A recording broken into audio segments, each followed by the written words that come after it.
This, we're at such a pivotal time in this country's history. You can talk about the disinformation, the lies that the former president and J.D. Vance have been continuing to spread about the 2020 election. You can talk about the lies about hurricane relief that has actually gotten in the way of FEMA and others helping people who desperately need it in North Carolina and Florida. You can talk about the lies about dogs and cats that the Republican governor and the mayor of Aurora said is a lie. You can talk about the lies about Venezuela gangs taking over Aurora, Colorado, where the Republican mayor there said that's a lie. We can go on and on. But then you can talk about the autocratic threats that continue from Donald Trump about arresting people who oppose him. And then, of course, saying that he was going to use the military, or we should use the military and the National Guard on people that oppose him on the left, people like Adam Schiff. Yesterday, I put this up on Twitter because I've been thinking about it for some time, about when I talk to people that support Donald Trump, they usually have like this three-step process, and it fit very neatly into Glenn Youngkin yesterday. And the apologists, when you say, hey, did you hear that Donald Trump said that, fill in the blank, he's going to use the military. I had this situation yesterday where said, you hear Donald Trump said he's going to arrest people that he's opposed to. Oh, no, he didn't say that. Well, here's the quote. And then say, well, I didn't hear it. Here's the quote. And then if they're really cornered, then they'll say, well, he doesn't mean it. New York Times does have the story on the front page where Donald Trump's own supporters thinks he's lying about doing all of these autocratic things that he's threatening to do, as if he didn't try to arrest Joe Biden 2 weeks before the campaign by putting pressure on his attorney general, as if he didn't try with two different attorney generals to have Hillary Clinton arrested, to arrest other opponents. He's already done it. And yet the apologists like Glenn Youngkin continue and continue. And by the way, before Annan talks, I know we got some people who just tuned in at 7 o'clock. Do we have the Glenn Youngkin? Can we cue up the Glenn Youngkin? To actually I want you to see this on and see how this plays out. Ask yourself what grown man would debase himself this way for Donald Trump, and then let's talk about it. Let's play apologist playbook. You heard some of the language that Mr. Trump used over the weekend. What do you think of this idea of, quote, we have some sick people, radical left lunatics, and I think it should be very easily handled by, if necessary, the National Guard, or if really necessary, by the military. Is that something that you support?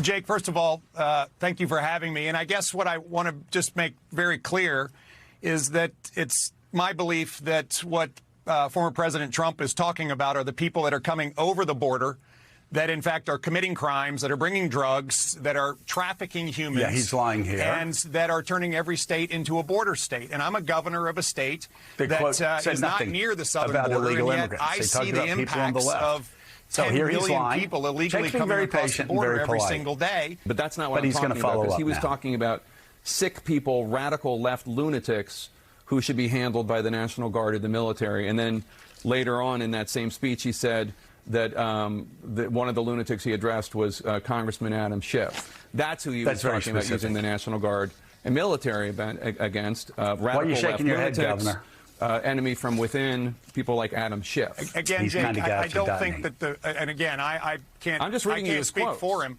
But I do think that you are misinterpreting and misrepresenting his thoughts. I do believe, again, it's all around the fact that we have had an unprecedented number of illegal immigrants come over the border in an unconstrained, unrestrained fashion. The Biden-Harris administration has allowed it to happen just 2 weeks ago.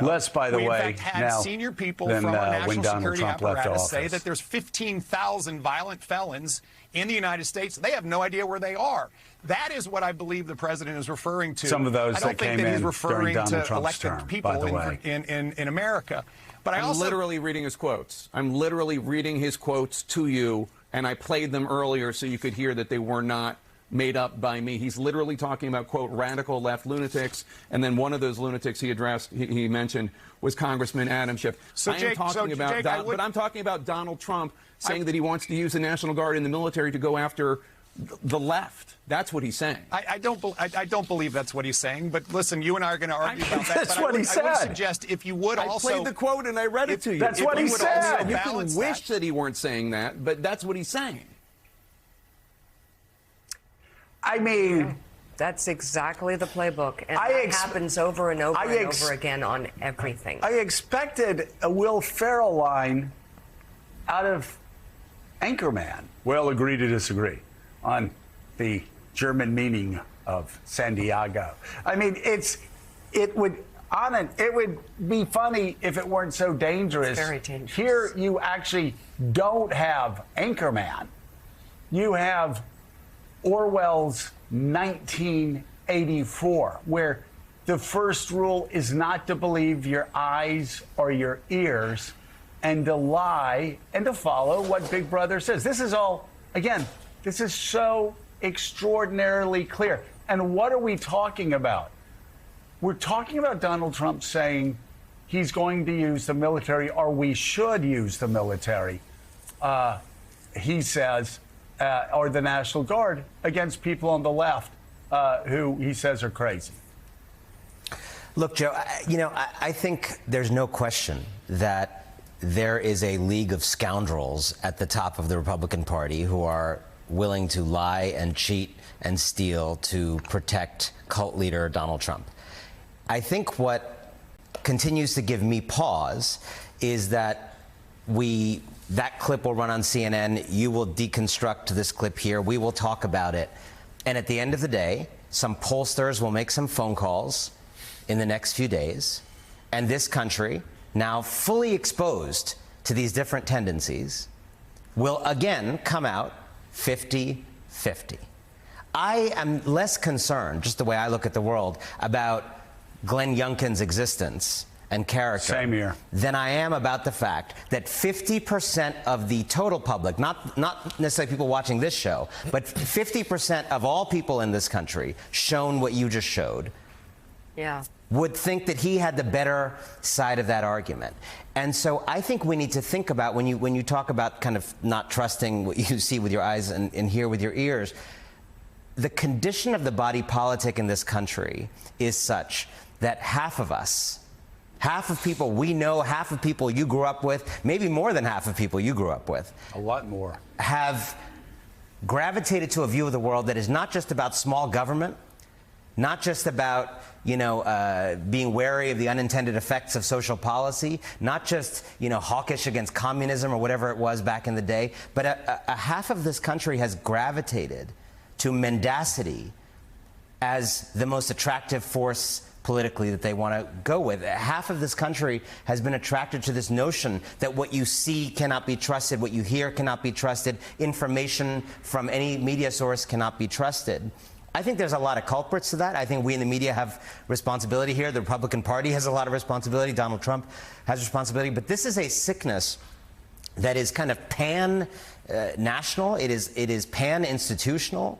And in the final, home stretch of this race, I think that wave of people who don't believe in anything anymore, at least some of them need to be pulled back in to belief. So let's talk about that. Your new piece is titled Kamala Harris's Last Mile. I'm just going to read one excerpt from it. You write this: to win decisively in November and crush American fascism, Harris must, more than she or her party have in some time, tap into and channel the most powerful force in American life today. Rage at the establishment, mistrust of a rigged system, cynicism about the hope of anything ever changing, the deflection from belief itself. Many of the people the Harris campaign is most struggling to win over and activate right now are tired, cynical, jaded, not feeling it for a reason. They are the once bitten, twice shy voters. They are democracy's jilted lovers. They're people who maybe once gave their heart to democracy, but democracy neglected them, and now it's coming back around, saying, take me back, defend me. And they don't feel what they used to feel. The last mile in this election, writes Anand, is the people who no longer believe. So who are they exactly, and how does the Harris campaign win them over? Look, this is a very saturated race. Most people are decided ideologically. The most important last mile in this election is people undecided about voting itself, right? Less about who they're going to go for. But about half this country doesn't vote routinely, right? So that's the biggest group of people we're always talking about, and we sometimes forget that. And the people undecided about voting itself, many of whom you'd have to presume are nominally for Kamala Harris or like her worldview more than the other one, but are not yet persuaded to care enough. I think what I hear from a lot of those folks, and I talked about in the piece, right? My last 3 books were about that rage in different forms, is just a feeling that the establishment doesn't care about them, doesn't see them, doesn't hear them, tells them fancy stories about things changing, things don't change. Hurricanes happen, climate change happens, financial crises happen, foreclosures happen, and things are promised, things not delivered. They're told to go get an education, they go into $100,000 of debt. It doesn't actually pay off. That level of cynicism that's out there is earned cynicism. And I think I tried to reflect in the piece on what doesn't work and what does. First of all, what doesn't, there's a lot of lecturing and scolding that tends to happen in October of election years, right? And I don't think you lecture and scold these people. With all respect to the former President Obama, I think, booing is sometimes a form of voting. Booing is telling us something. And there's a lot of booing in that last mile of voters. And I think what you have to do is tell them a big, sweeping story of how America got in this state, how it got rigged, how the rich and powerful colluded to stop change for everybody else, block progress, how they have now put all their hopes in Donald Trump and Elon Musk and people like that, and how she can propose to smash that power grab and take things back for the people. But you have to overcome the notion, the instinct that many people have, that I have encountered over these many years of reporting, this instinct, born of experience, that things will not change. And she has to invite them in to a belief that they can.